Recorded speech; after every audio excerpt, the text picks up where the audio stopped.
ብቻሽን ይሻልሻል ታዩ ምን ያረግልሻል ሰው ወደደሽ ጠላሽ አሽቃበጠልሽ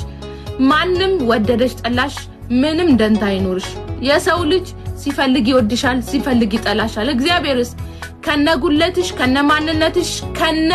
ከነ ኤቭሪቲንግሽ የሚወድሽ ፈጣሪሽ አለልሽ ምን ያረግልሻል የሰው መውደድ ሰው እንደፈለገ ነው የሚያንከባልልሽ ውዴ እሱ እንደሚመቸው ካልኖርሽለት እንደ ማስቲካ ነው አኝኮ የሚተፋ ሰው ስለዚህ ዘና ብለሽ በራስሽ ዓለም ኑሪ ሰው ወደደኝ ብለሽ አትጨነቂ አትደሰቺ ሰው ጠላኝ ብለሽም አትከፊ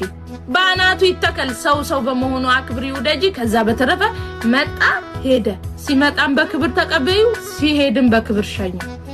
አምላክሽ ብቻ እንዳይጠላሽ ኦኬ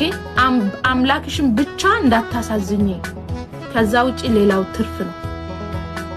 ከሰው ጋር መኖር ይቻላል ከሰው ጋር ለመኖር ማድረግ የምትችዩ 3 ነገሮች አሉ ማስመሰል አለብሽ ማሽቃበጥ አለብሽ